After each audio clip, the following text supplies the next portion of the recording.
Welcome. This is a special episode I got for y'all today.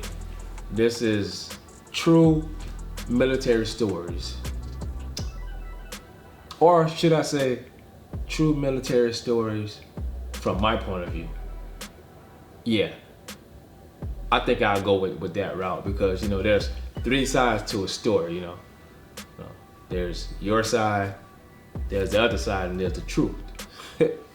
But I'm gonna talk about today is my transition from the United States Marine Corps to the Army National Guard, right? I know, but hear me out, yo. I got a pretty interesting story, and I just want to share this with y'all. So, to give y'all some context here, I joined the Marine Corps June 6th, 1999, and at that time, signed up for a 4-year contract. So I was, scheduled to get out, June 6th, 2003, 4 years. So, but, 9/11 happened. And at that time, we went to war and whatnot. And there's a policy that the military has that anytime that there's some active war, your contract can get extended. And the term that the Marines had for that was called stop loss, right? So they can extend your contract for however long, until the war is over.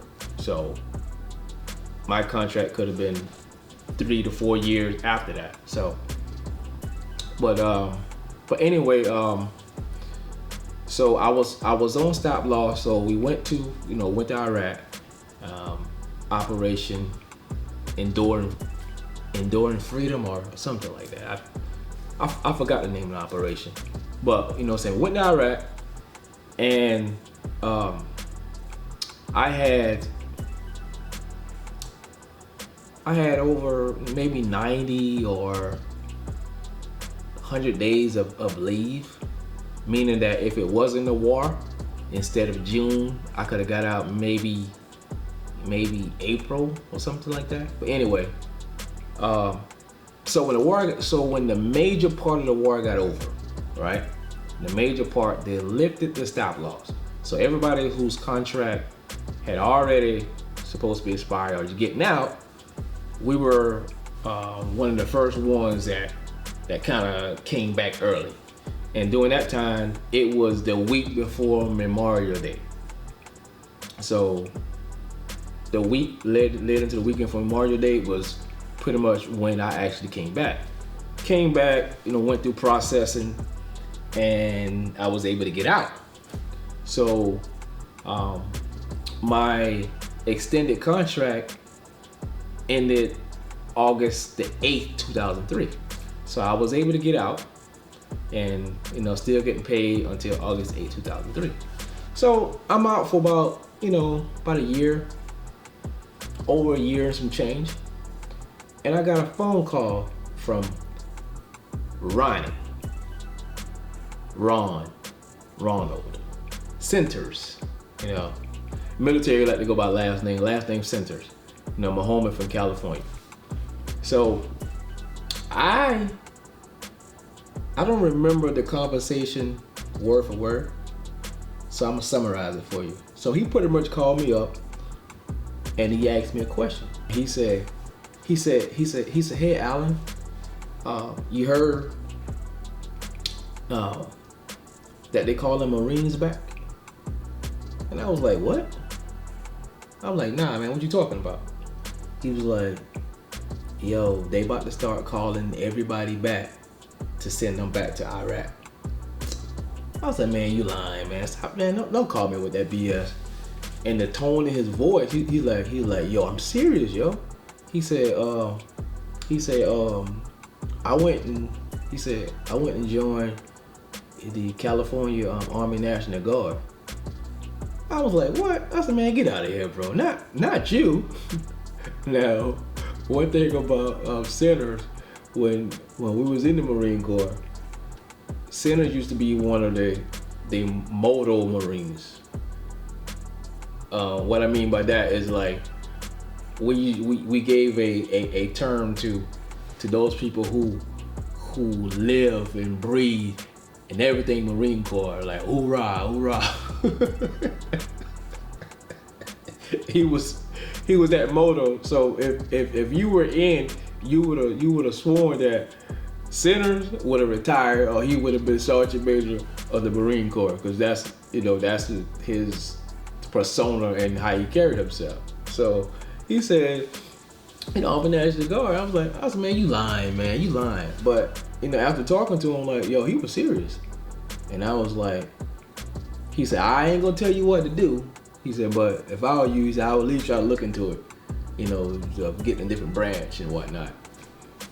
So I got off the phone with him and I was thinking, I survived Iraq, as a Marine.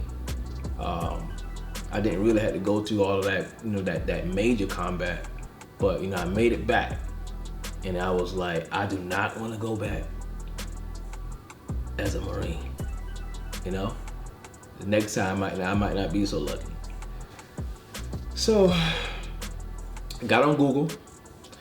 I got on Google and I looked up.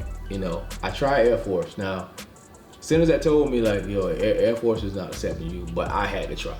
I called the Air Force. Let them know I wanted to join, and asked the information. I told him I was prior service Marine. He was like, "You prior service?" He said, "Nah, we not accepting no prior service at the time." I was like, "Why not?" He said, "Anytime when you're doing the act of war, they shut the prior services system down." I said, "Dang." Okay, all right. Let me look up National Guard. Looked up National Guard, got the number, gave it a call. Spoke to one of the recruiters, and I told him. Now, when I told the recruiter, I said, look here. I say, I'm looking to try to join the Army National Guard, and I told him, I said, I've been out for about a little over a year. I said, I'm not trying to go back to Iraq. How can we make this happen? Right? So he was, asking me questions about, do I have my DD 214 and what's my re-entry code? And I told him his re-entry code was 1. I got out of armor discharge. I had all that information. So he was like, he was asking me like, what was my job? And in the Marine Corps, it was a field radio operator. So they're pretty much in the communication sector. So he said, "Oh, okay." He said, "Is communication, something you want to say?" I don't know. I said, "You tell me, man. I don't know what's available." So he was like, "All right." And I reiterate to him, I said, "Look, I ain't trying to go back, bro." So we got to try to figure that out. I was like, if you can't meet that criteria, man, you don't need to call me back. I'll find something else. So I'm not sure how long it took for him to get back to me. So he came back to me with a little plan. He said, all right. He said, all right, Mr. Allen. He said, this is what we can do. He said that the only other way that you can't guarantee to not go back to Iraq, he said, you gotta have some medical issue. So I was pretty healthy. So that wasn't gonna be the option for me. So I wasn't gonna try to fake no injuries and stuff like that. So, okay, so that one's out the window. And he was like, the other reason, he said, I think he said, if you're pregnant, I was like, man, I can't get pregnant. Come on, man. But he was joking. I was like, nah, okay, all right. That's out the window. Can't get pregnant. So he was like, the only other way is you have to be job qualified before they can send you over there. So I was like, can you expand on that? What do you mean? And he was like, well, if you haven't went to school for your job, whatever job you choose, then he said you can't go. They won't see you. I was like, oh, okay. I said, okay. So now the next process was like, I got to try to find a job. And and then he said, and then the third thing he said, we got to find a unit that's about to deploy, because if you're not job qualified and about to deploy, they can't see you, right? And at that time, units has been deployed. They've been going for 2 years, 2-year rotation, and then a year off to come back. And that lined up to my period of being inactive, because at the time, whenever you sign a 4-year contract, you got 4 years of inactive, which they can call you back for anything, right? So that lined up for those 3 years that unit was going to be, 2 years over and 1 year back. That lined up exactly to my 8 years of service. So I was like, all right, cool. So he said, but you got to pick a job. So I'm going through, and I ended up picking a logistic job, supply chain. And I think the number was a 92 Alpha, 92A, 92 Alpha. But anyway, like supply. And he's like, there's a couple of units. He said, oh, hold on. He said, there's actually a unit right now that's training in Fort Bragg, and they're about to mobilize. So I'm like, what do you mean by mobilize? He said, well, they're preparing to get ready to be deployed to Iraq. So that's like their last field op before they get deployed. Okay, and it was the 30th Engineer Brigade out of Charlotte, North Carolina. I was like, bet. I was like, sign me up. How can I do it? He said, man, I could have you sworn in tomorrow. So whatever day that was, the next day, I was up, body lock, right hand up, swore in, boom, it's done, right? All right, so next thing, about a few weeks later, I was speaking to my mom, and she was like, "Hey, son," she was like, "I got a letter from the Marine Corps for you that sent to the house," and she said, "Also, somebody left a voicemail for you to call this number." I said, "Left a voicemail and I got mail?" I said, "Ma, open up that mail. Let me see what it says." So she opened up the mail, and as she opened up the mail, it was some orders telling me to report to Camp Lejeune whatever day they tell me to report. And I thought about that phone call that I got from Centers. I was like, yo, he wasn't lying, right? So I was like, well, give me that number, Ma. So she gave me that number. I was happy to call him up. I call him up, be like, hey, this is Troy Allen, whatever. I was like, yo, I am not gonna be able to report to that letter. And they was like, well, why not? Because I joined the Army National Guard. He said some little smart comment, but at that time, he was like Charlie Brown school teacher to me. I was like, all right, bro, peace. I'll go to the phone. I ain't gotta worry about that. So that is how I end up in the Army National Guard. Now, mind you, so the next thing was I had to get I had to report to a drill weekend, whatever. So they gave me the date for the drill weekend. And as I mentioned earlier, it was only like 4 people left back, right?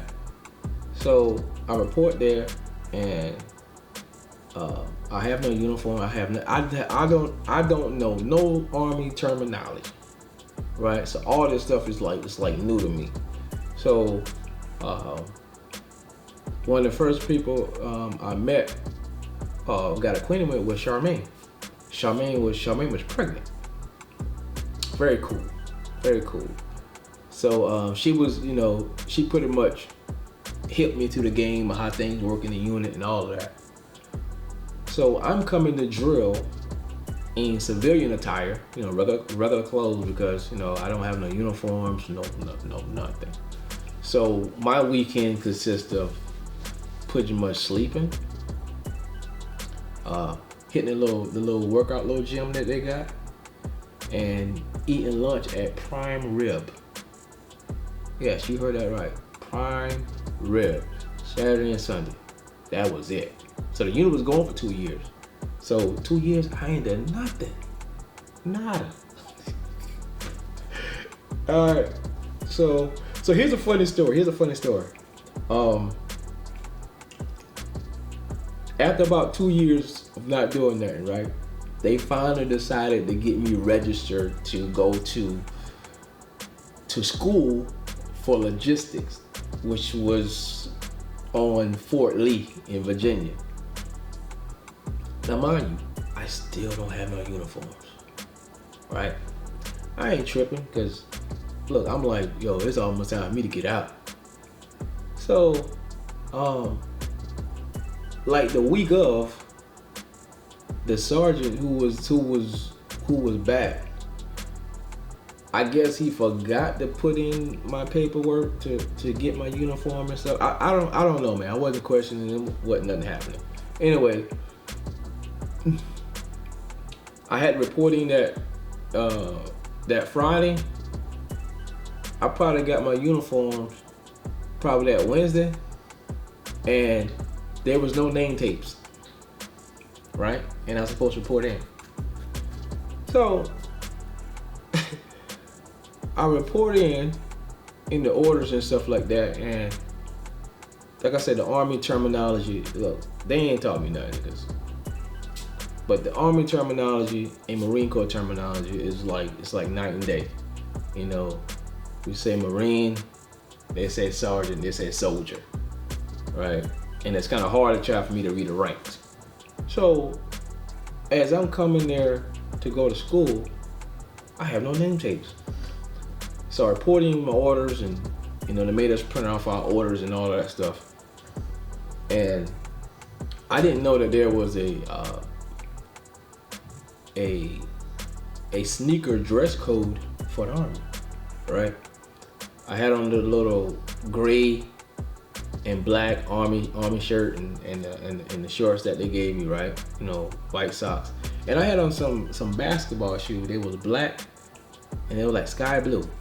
I don't know, man. It was just some shoe. It didn't match the uniform. So I'm at this printer printing off a copy of my orders and stuff like that. And I heard in the background, they was like, "Hey, soldier."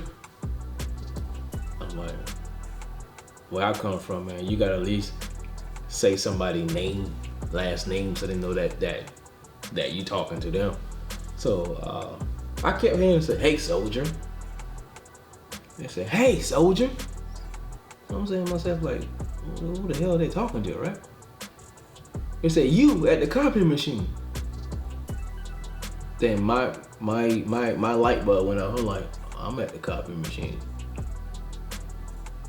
And I turn around, to try to see, who was saying, "Hey, soldier," whatever.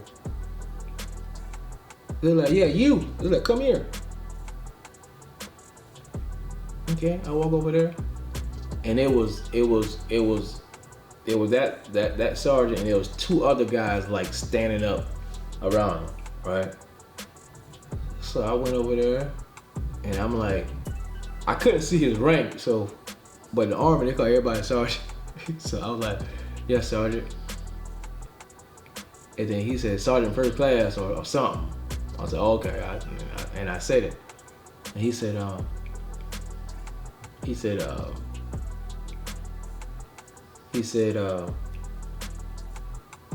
"I thought we told y'all to come in the PT. I thought we said come in the PT gear." And I'm saying, and I'm like, I am in PT gear. I got on the shirt and the shorts. And he was like, "Are those authorized? Are that footwear authorized with that uniform?" And I'm like, I don't know. He said, you don't know? I said, what do you mean you don't know? And I'm saying to myself, like, Sergeant, I don't know. He said, what unit you from? And I said, I told him the 30th Engineer Brigade and Charlotte. He said, where they are? I said, they're actually in Iraq. He said, oh, okay. He said, yeah, those not authorized. I said, well, I don't know. I'm prior service. I don't know. Nobody told me.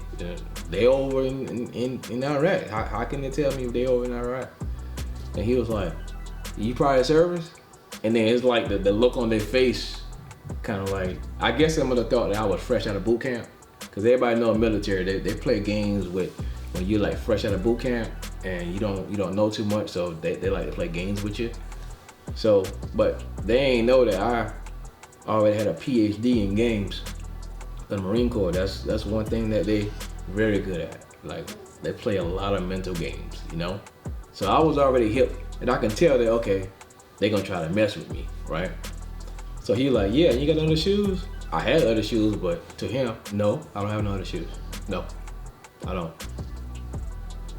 And he was like, oh, okay. So that was one. The second one was,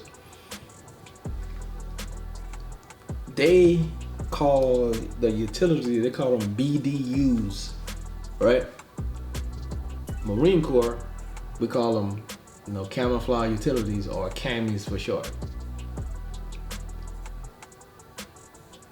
Them jokers say, all right, report in tomorrow. You better have on your BDUs, better be clean shaven, blah blah blah. I'm saying to myself, like, I ain't got no name tapes on my uniform. Let me go let these jokers know down. Hey, Sarge, hey, I don't have name tapes for my uniform. You don't have what? I'm saying to myself, dude, I ain't stutter. I don't have name tapes in the uniform. I'm like, how that? That's what they sent me up here with, man. So he was like, well, you're gonna have to tell that to your instructor tomorrow. Okay, all right. He said, just come in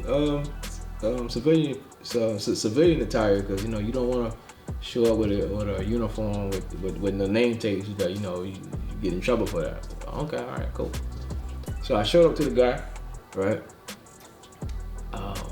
I'm walking down the hall, right? Going to the instructor class. Now, I didn't know that there was a sergeant major walking through the halls on an active duty base. So I hear this term again. Hey, soldier. I kept on walking, mind my business. I'm going to class. Hey, soldier. Hey, you soldier with the civilian clothes on. Damn, that's me. I turn around, and I couldn't see his rank on his collar or on the middle of his uniform. I looked, but I saw a star in there. I knew that star means something. And somebody else might have said, Sergeant Major. Oh, that's an Sergeant Major. He said, where the hell was your uniform? Where the hell is your BDUs?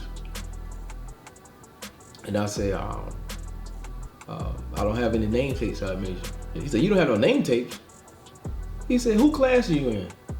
And I told him the sergeant name. He said, tell him to come here.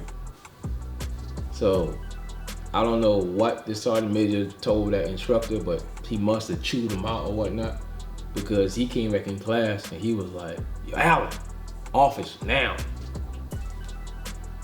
Okay, all right. I went in the office and he was like, he said, where the hell is your uniform? So I gave him the same story. I said, hey man, they sent me up here with uniforms with no name tapes. He said, who in their right mind will send you to school without a full uniform? He said, what unit you from? I said, 30th Engineer Brigade, Charlotte, North Carolina. When I say that, I guess they must have a reputation of not being a good unit. I don't know. But he shaking his head.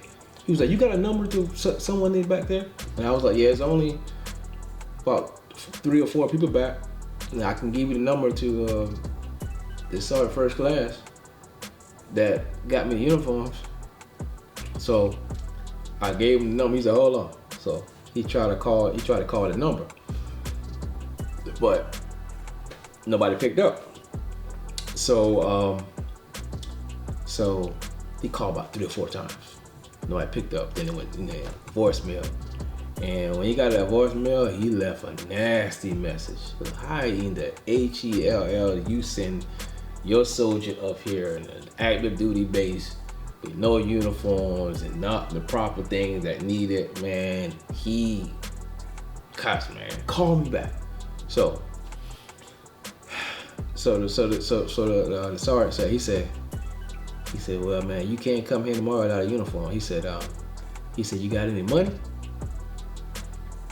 I had money, but to him, "Nah, I ain't got no money. No, what I need money for?" He said, there's an alteration shop right outside of the gate." And then he's like, "You got no money?" He said, "They send you up here no money either?" I said, "Nah, I spend my own money to get up here." But I ain't got no money. I ain't got no extra money.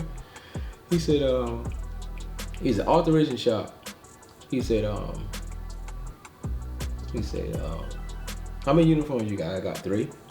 He said, "Well, tell them that you need this done ASAP." And he gave me, he said it shouldn't be that much.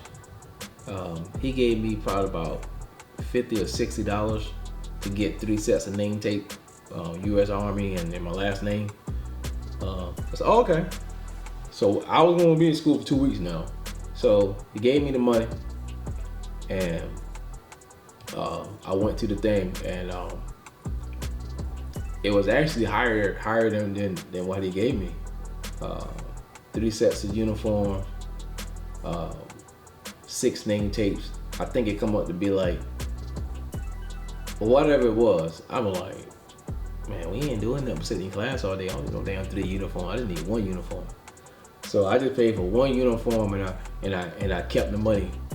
That was gas money, extra gas money for me to get back. So I kept the money, and I came back, and then I came back the next day, and I was in uniform. But bro, I ain't did jack at Fort Lee, Virginia, man. So that's one of the funny stories, man. So yeah, so I just want to share that with y'all. This is, I find those stories to be funny, man. I got some more stories I'm gonna share about the Army National Guard, because with that branch, I did absolutely nothing at all. I don't even claim the Army National Guard. I got the form, but I don't really claim it. But I just want to share that with y'all. So hopefully y'all like these military stories, my version, and I will be bringing some more stories. Hopefully I can do this with my fellow Marines and my fellow people who I had a chance to interact with in the Army National Guard, if it so be. So hit that like button, hit the thumbs up, share this video, like this video. And until next time, King Trey out. Peace.